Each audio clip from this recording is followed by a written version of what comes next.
بالله من الشيطان الرجيم بسم الله الرحمن الرحيم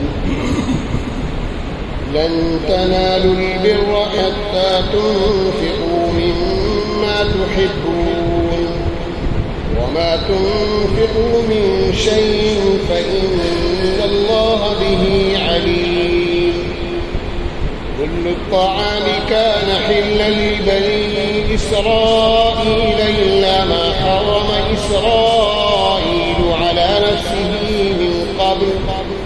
من قبل أن تنزل التوراة قل فأتوا بالتوراة فاتلوها إن كنتم صادقين فمن افترى على الله الكذب من بعد ذلك فأولئك هم الظالمون قل صدق الله فاتبعوا ملة إبراهيم حنيفا وما كان من المشركين صدق الله العظيم. شروع کرتا ہوں اللہ کے نام سے جو بڑے مہربان نہایت رحم فرمانے والے ہیں. حضرات، یہ چوتھا پارہ شروع ہو رہا ہے.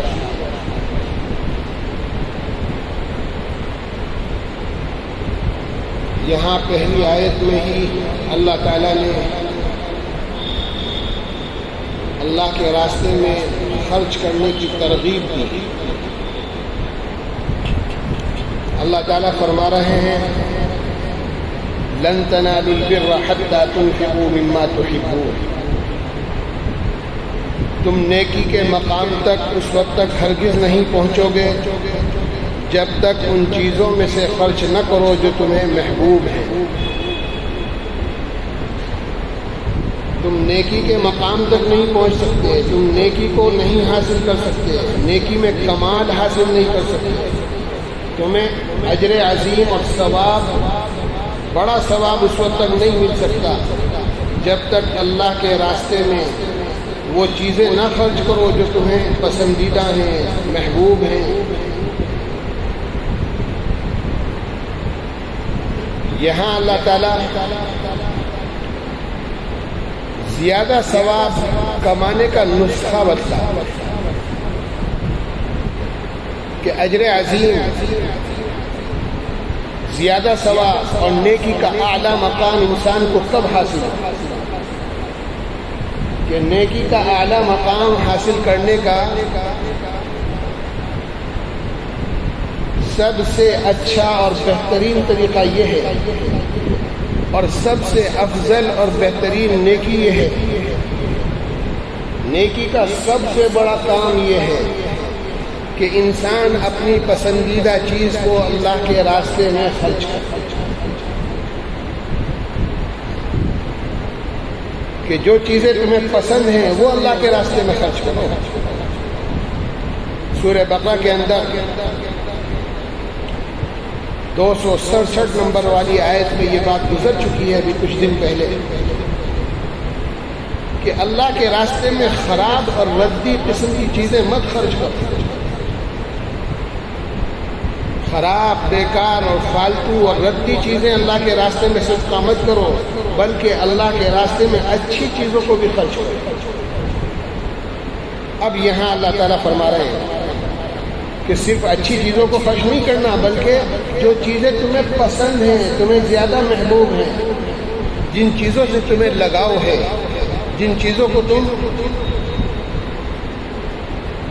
پسند کرتے ہو، اٹھا کر رکھنا چاہتے ہو، ان کو چیزوں کو اللہ کے راستے میں خرچ کرو گے تب اللہ کی ہاں نیکی کا اعلیٰ مقام اور بڑا ثواب اور اجر عظیم تم کو ملے. تو تم نیکی کے مقام تک اس وقت تک ہرگز نہیں پہنچو گے جب تک ان چیزوں میں سے اللہ کے لیے خرچ نہ کرو جو تمہیں محبوب ہیں، جو تمہیں پسندیدہ ہیں. جب وہ خرچ کرو گے تو تمہیں نیکی کا اعلیٰ مقام ملے گا، تمہیں ثواب کثیر ملے گا، اجر عظیم ملے گا.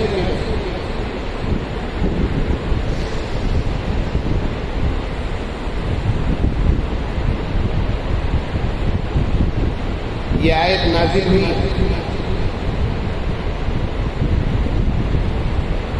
تو صحابہ نے اس آیت پر کس طرح عمل کر کے دکھلایا؟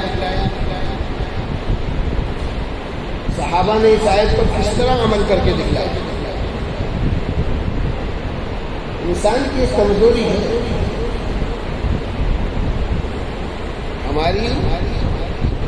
ہماری ایک کمزوری ہے، کیا؟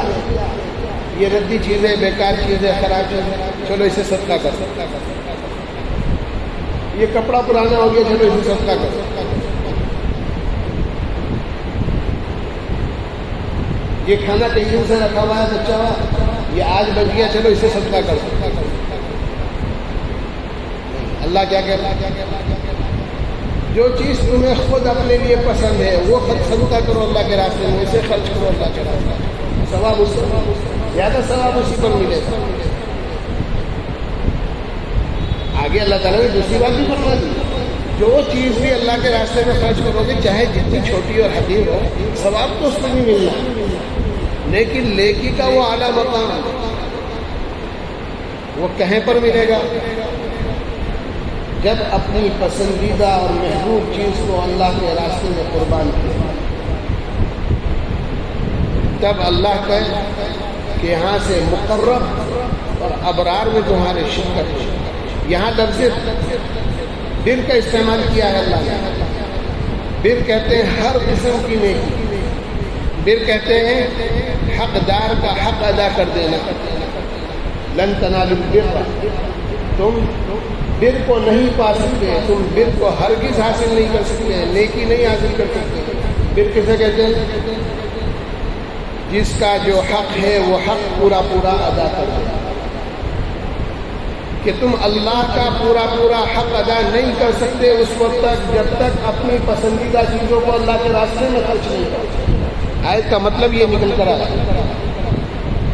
کہ آیت کا مطلب کیا ہوگا کہ جب تک اللہ کا حق پورا پورا ادا نہیں کرو گے جب تک اللہ کا حق پورا پورا ادا نہیں کرو گے، جب تک نیکی کا اعلیٰ مقام تمہیں حاصل نہیں ہو سکے۔ تو اللہ کا جو حق بندے پر ہے اس کو ادا کرنا ہے، اور اس حق کو پورا پورا ادا کرنا ہے۔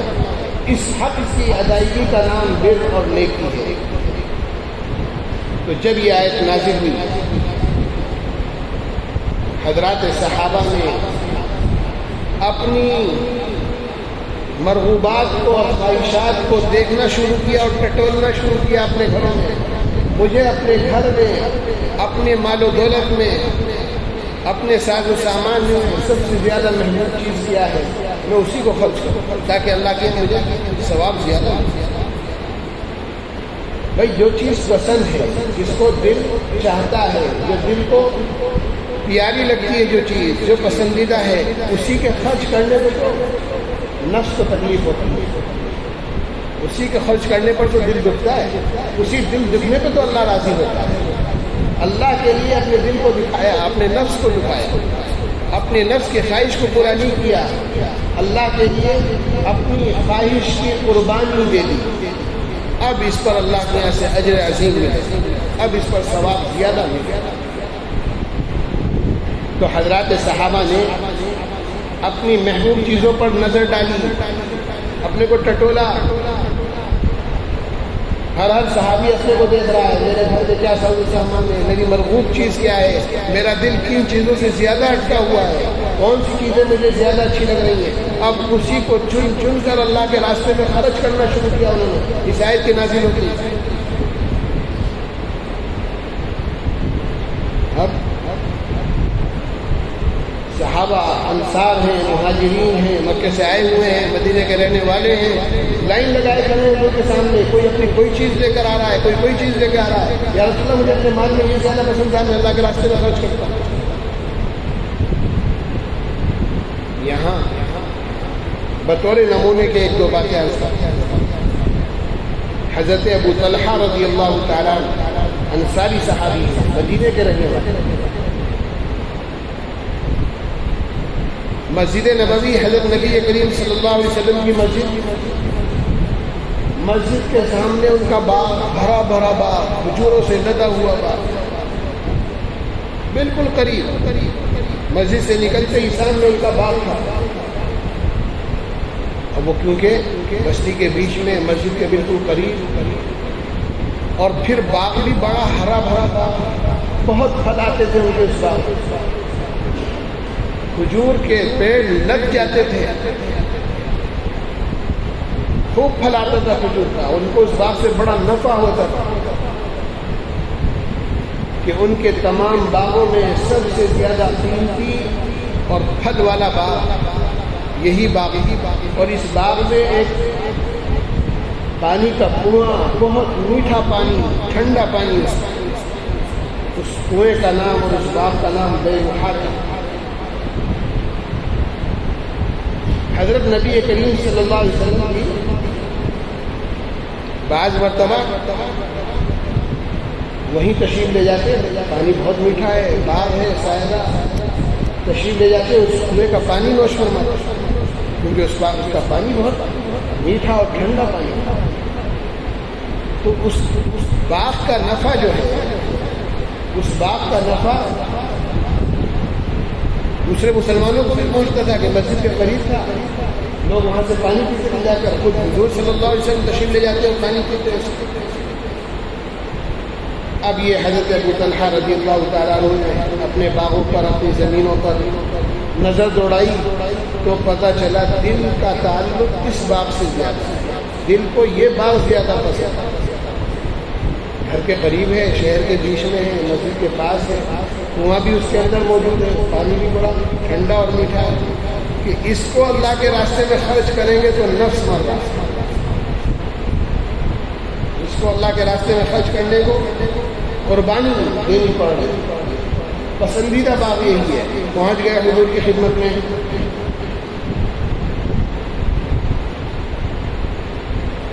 حضرت کی خدمت میں پہنچے اور جا کر عرض کیا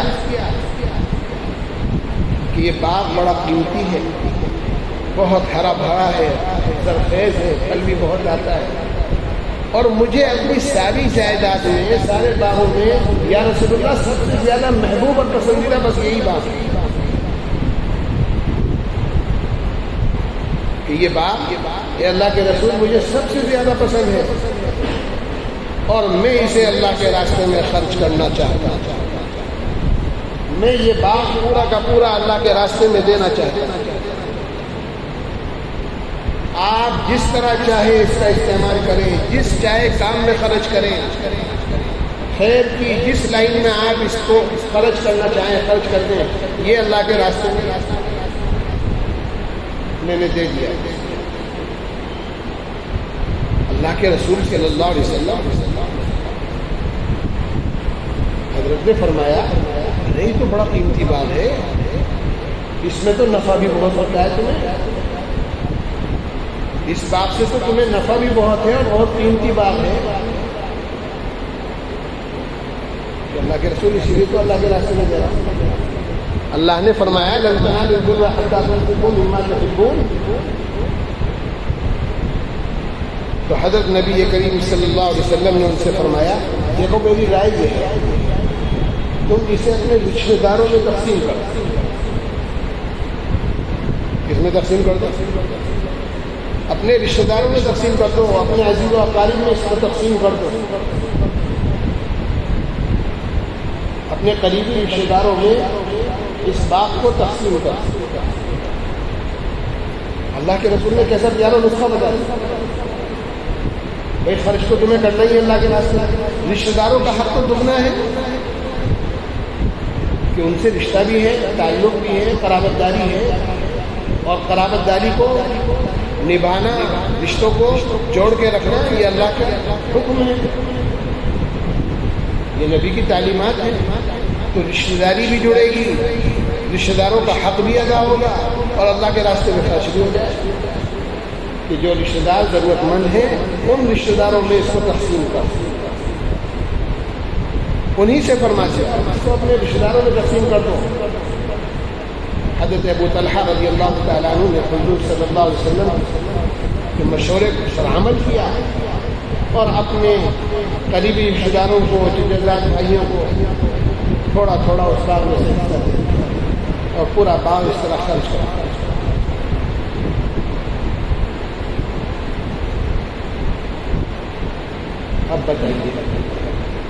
اب بتائیے ذرا غور کیجیے، ہم صدقہ دینے کے لیے غریبوں کو تلاش کرتے تھے،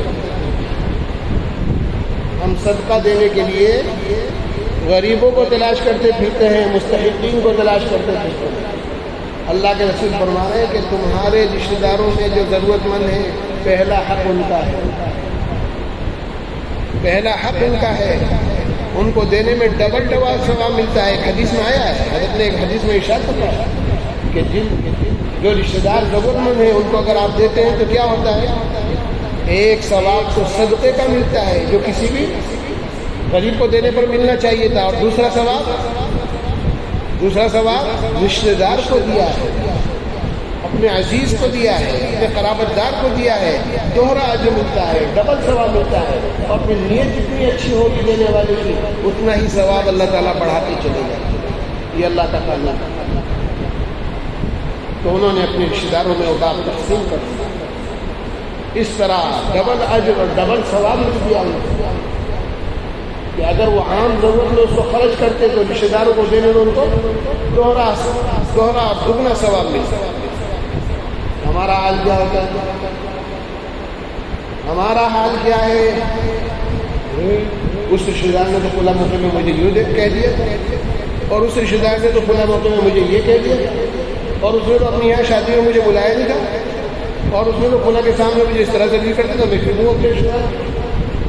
ہم اپنے رشتہ داروں کو قصداً نہیں دیتے، اپنی آپس کی رنجشوں کی وجہ سے یا آپس کی تلخیوں کی وجہ سے۔ تو اصل صدقہ اور اللہ کے راستے میں خرچ کرنے کا مصرف یہ ہے، جو جتنا قریبی ہے وہ اتنا حقدار ہے، جو جتنا قریبی ہے وہ اتنا حقدار ہے، سگے بھائی بہن، سگے رشتہ دار، اور اگر وہ مالدار ہیں تو پھر اور جو قریبی ہوں، جو جتنا رشتے میں قریب ہے وہ اتنا سلوکی کا مستحق ہے۔ خیر کے راستے میں خرچ کرنا، اسی کا نام خیرات ہے، اسی کا نام صدقات ہے، اسی کا نام للہ، اللہ کے لیے خرچ کرنا، اسی کا نام اللہ کے لیے خرچ کرنا۔ آپ رشتہ داری کو جوڑنے کے لیے اپنے عزیز کو، اس کی مجبوری کو، اس کی ضرورت کو دیکھتے ہوئے اس کو کچھ دے رہے ہیں، یہ صدقہ ہی ہے، یہ خیرات ہے۔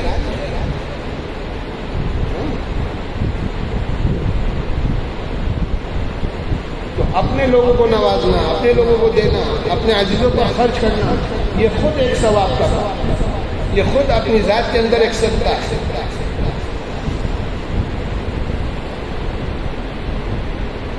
حضرت زید بن حارثہ رضی اللہ تعالیٰ عنہ حاضر ہوئے،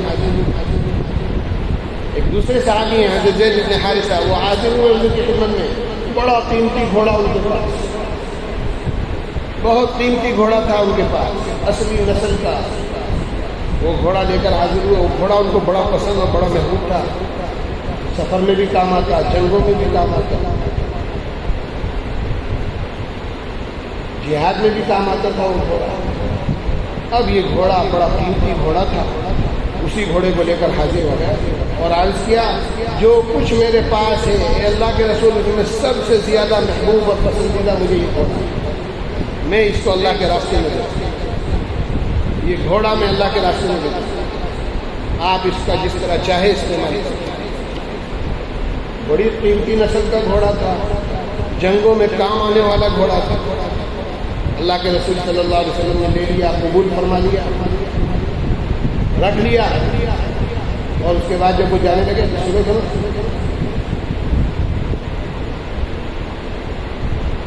تمہارا بیٹا کہاں ہے اسامہ؟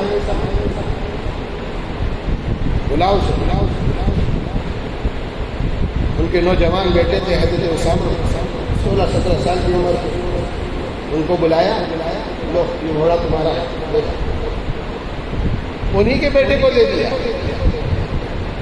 جنہوں نے گھوڑا دیا تھا حضرت زید بن حارثہ، انہی کے بیٹے، نوجوان بیٹے حضرت اسامہ 15-16 سال کی عمر، ان کو بلا کر انہی کو دے دیا، لو یہ گھوڑا تمہارا ہے۔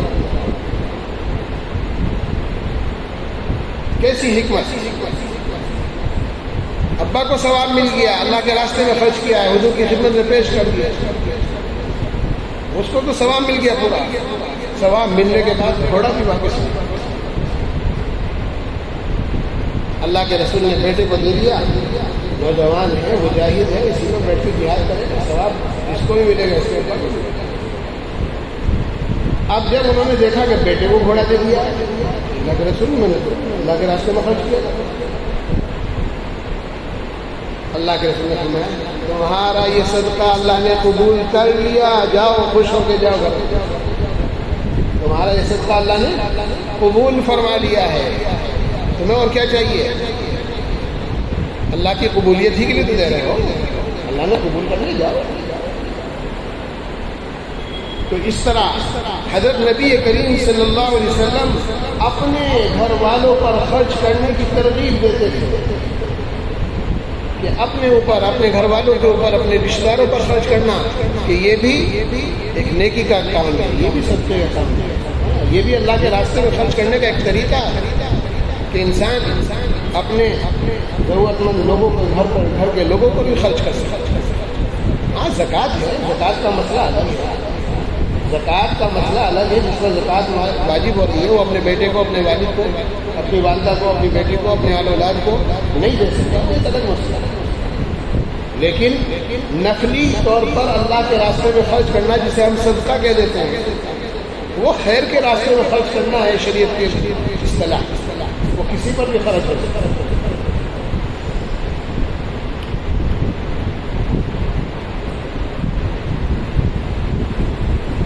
اسی طرح متعدد صحابہ کے بارے میں آتا ہے کہ ان کے پاس گھر میں خدمت کرنے کے لیے باندیاں تھیں، کنیزیں تھیں، کہ اس زمانے میں باندیاں اور کنیزیں ہوا کرتی تھیں گھر میں خدمت کرنے کے لیے۔ ان صحابہ نے ان کنیزوں کو، ان باندیوں کو آزاد کر دیا اللہ کے لیے کہ یہ محبوب مال ہے، گھر میں خدمت کرنے کے لیے ہیں، اللہ کے لیے آزاد کر دیا۔ اب یہ آزاد ہو گئی ہیں، باندھی نہیں رہی، ایک آزاد عورت کی طرح زندگی گزاریں عزت کے ساتھ۔ بہرحال حضرات صحابہ نے دل کھول کر اس آیت کے آنے کے بعد اللہ کے راستے میں اپنے محبوب مالوں کو خرچ کرنا شروع کیا، اور پھر وہ نیکی کے اعلیٰ مقام پر پہنچ گئے کہ اس لفظ میں لن تنالوا البر، بر کا لفظ استعمال ہوا، تو جو بر کرے گا، نیکی کا کام کرے گا، اپنی محبوب چیز کو اللہ کے راستے میں خرچ کرے گا، اللہ اس کو بر بنا دیں گے، ابرار میں شامل کر دیں گے، اپنے مقربین میں شامل کر دیں گے، کہ اب یہ ابرار میں شامل ہو گیا ہے، نیک لوگوں میں شامل ہو گیا ہے، اب اس کو آخرت میں اللہ کے مقرب لوگوں میں جگہ ملے۔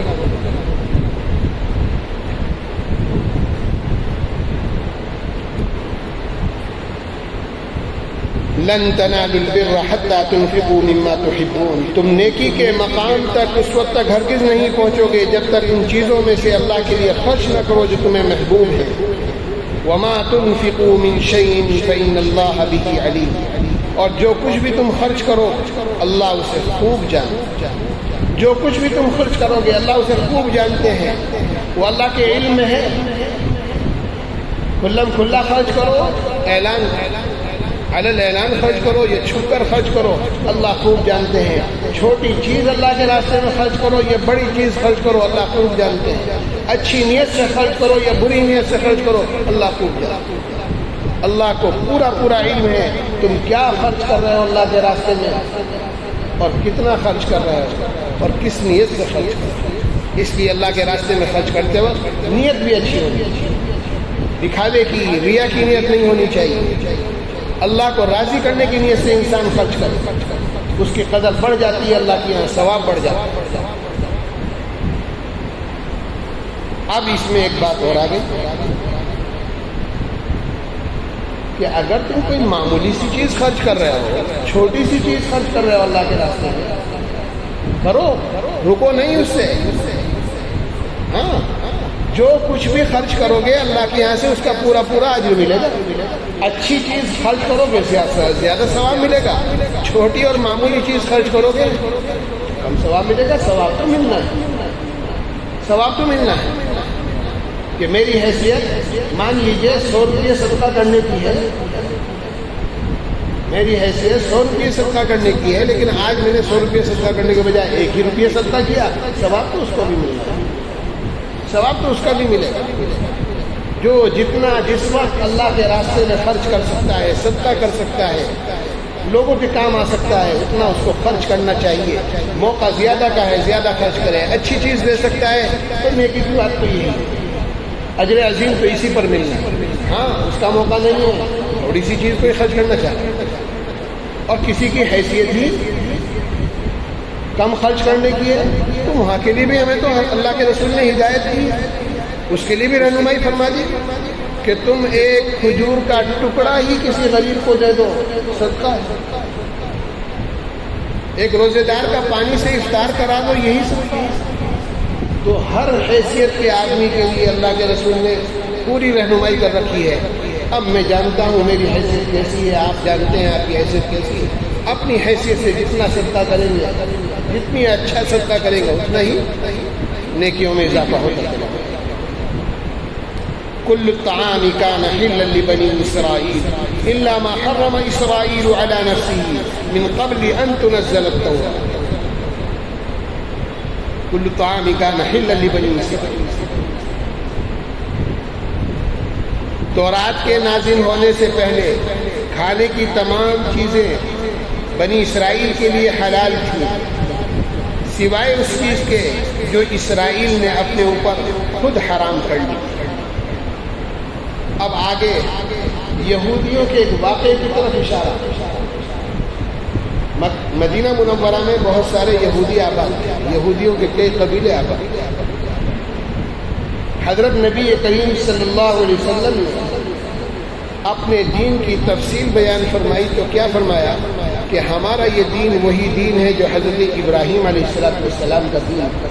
یہ بات ہمارے اس درس میں بھی کئی مرتبہ پیچھے گزر چکی ہے اور قریب میں بھی گزرا ہے کہ یہ اسلام مذہب وہی مذہب ہے جو حضرت ابراہیم علیہ السلام لے کر آئے۔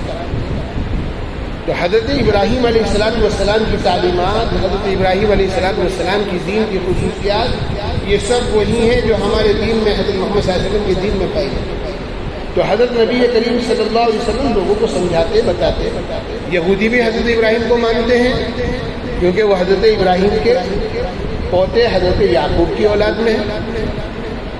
حضور صلی اللہ علیہ وسلم بھی حضرت ابراہیم کی اولاد میں ہیں، وہ دوسرے بیٹے حضرت اسماعیل کی اولاد میں تھے۔ حضرت محمد صلی اللہ علیہ وسلم حضرت ابراہیم کے بیٹے حضرت اسماعیل کی اولاد میں، اور یہودی یا بنی اسرائیل کے لوگ حضرت یعقوب کی اولاد میں تھے جو حضرت ابراہیم کے پوتے تھے۔ تو یہودیوں کو اور عیسائیوں کو یہ بتلانے کے لیے کہ بھائی تمہارے باپ دادوں کا مذہب تو یہ تھا جو اسلام مذہب ہے، جو حضرت محمد صلی اللہ علیہ وسلم لے کر آئے ہیں، یہی مذہب تمہارے باپ دادوں کا تھا۔ حضرت ابراہیم کا یہی مذہب تھا، حضرت اسحاق کا یہی مذہب تھا، حضرت یعقوب کا یہی مذہب تھا، تمہیں تو سب سے پہلے اس مذہب کو اختیار کرنا چاہیے تھا۔ تو حضرت ابراہیم کا مذہب اور ان کا دین اور ان کی ملت، کیونکہ حضرت محمد صلی اللہ علیہ وسلم کے دین کی اصل، تو اب یہودیوں نے اعتراض کرنا شروع کیا۔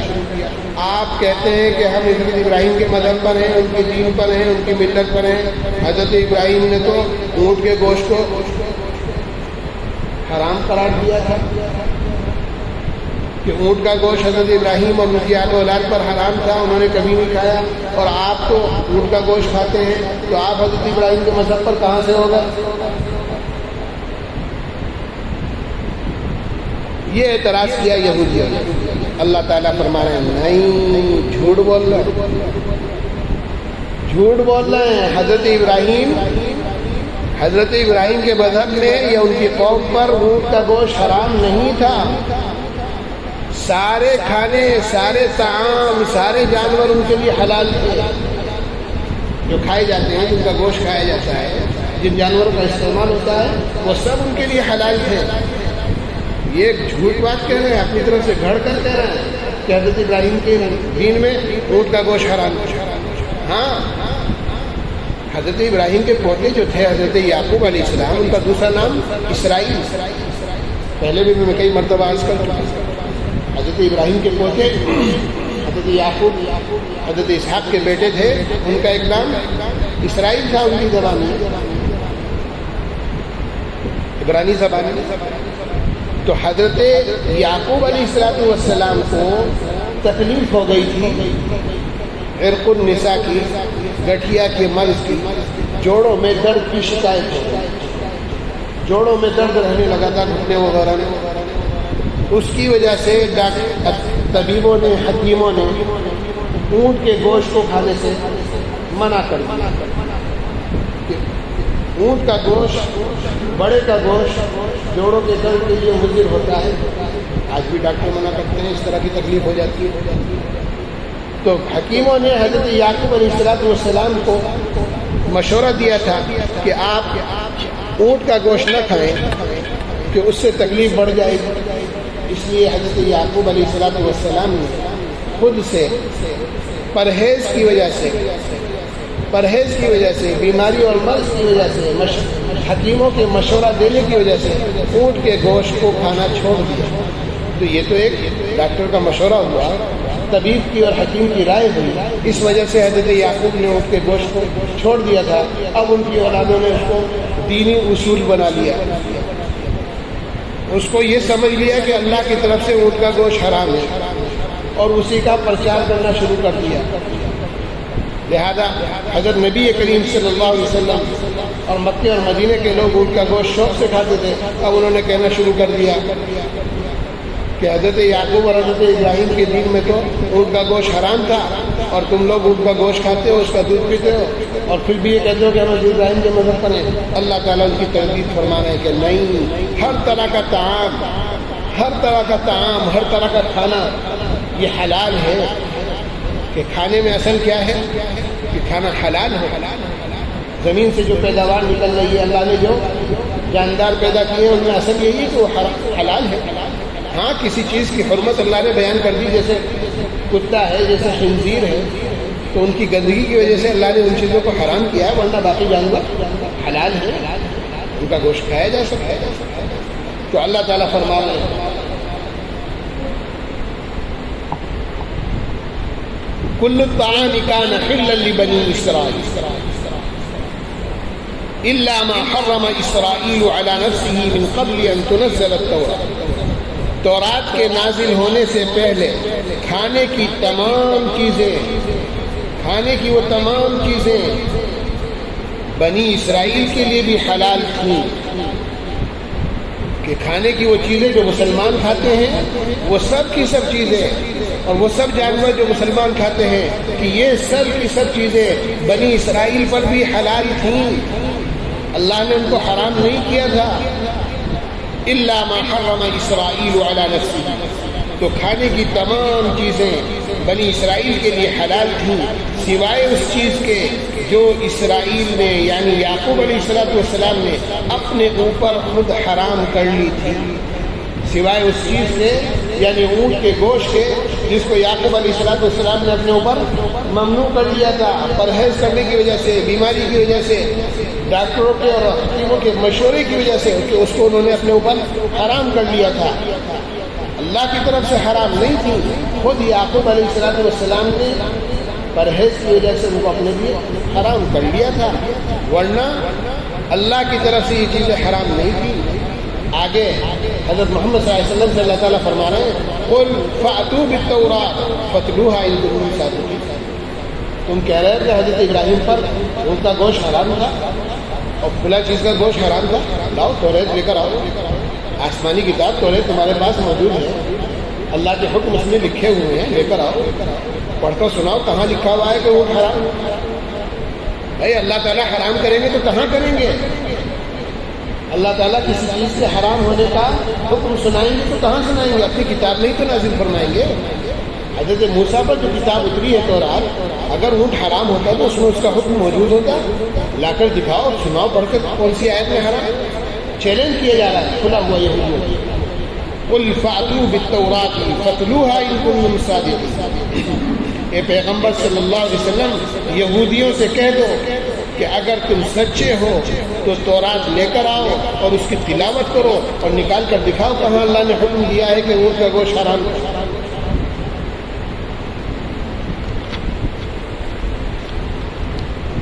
فمن افترى على الله الكذب من بعد ذلك فأولئك هم الظالمون۔ پھر ان باتوں کے واضح ہو جانے کے بعد بھی جو لوگ اللہ پر جھوٹا بہتان باندھے تو ایسے لوگ بڑے ظالم، جو اللہ پر جھوٹا بہتان باندھے، جو اللہ کے اوپر جھوٹی باتوں کو منسوخ کریں، جو یوں کہیں جھوٹ کہ اللہ نے یہ حرام کیا، یہ حرام کیا، یہ حرام کیا، جھوٹ جو کہیں گے، ایسے لوگ بڑے ظالم ہیں۔ قل صدق اللہ فاتبعوا ملت ابراہیم حنیفا۔ اے محمد صلی اللہ علیہ وسلم آپ کہہ دیجئے کہ اللہ نے سچ کہہ دیا، اللہ نے سچ کو واضح فرما دیا، سچ کہہ دیا۔ فاتبعوا ملت ابراہیم حنیفا، لہذا تم بھی ابراہیم کے دین کا اتباع کرو جو پوری طرح سیدھے راستے پر۔ تم بھی ابراہیم علیہ السلام کے ہی دین کا اتباع کرو جو پوری طرح سیدھے راستے پر۔ بھائی ابراہیم کو تم مانتے ہو، یہودیوں سے اور عیسائیوں سے کہا جا رہا ہے تم ابراہیم علیہ السلام کو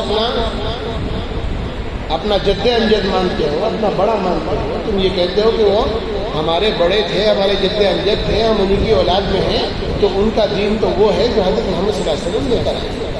جو دین تم نے اپنی طرف سے گھڑ لیا، کسی چیز کو حرام قرار دے دیا، کسی چیز کو حلال قرار دے دیا، یہ تو حضرت ابراہیم کا دین ہے۔ حضرت ابراہیم کا جو دین سیدھا سیدھا وہ ہے جو حضرت محمد صلی اللہ علیہ وسلم لے کر آئے ہیں۔ اگر تم ابراہیم کو مانتے ہو تو دین بھی حضرت محمد صلی اللہ علیہ وسلم کا قبول کرو۔ قل صدق اللہ فاتبعوا ملت ابراہیم حنیفا، آپ کہہ دیجئے کہ اللہ نے سچ کہا ہے، لہذا تم ابراہیم علیہ السلام کے دین کا اتباع کرو جو پوری طرح سیدھے راستے پر۔ وما کان من المشرکین، وما کان من المشرکین، حضرت ابراہیم علیہ السلام ان لوگوں میں سے نہیں تھے جو اللہ کی خدائی میں کسی کو شریک مانتے۔ حضرت ابراہیم ان لوگوں میں سے نہیں تھے جو اللہ کی خدائی میں دوسروں کو شریک مانتے ہیں، شرک کرتے ہیں اللہ کے ساتھ، کہ تم اللہ کے ساتھ شرک بھی کرتے ہو اور پھر یوں بھی کہتے ہو کہ حضرت ابراہیم کے مذہب پر اور دین پر۔ ایسا نہیں ہو سکتا۔ حضرت ابراہیم مشرک نہیں تھے نعوذ باللہ، وہ تو بالکل سیدھے راستے پر سچے پکے مومن تھے، ایک اللہ کے ہو کر زندگی گزاری انہوں نے۔ ان کا دین چاہتے ہو تو حضرت محمد صلی اللہ علیہ وسلم کے دین میں آنا پڑے گا۔ وآخر دعوانا الحمد للہ۔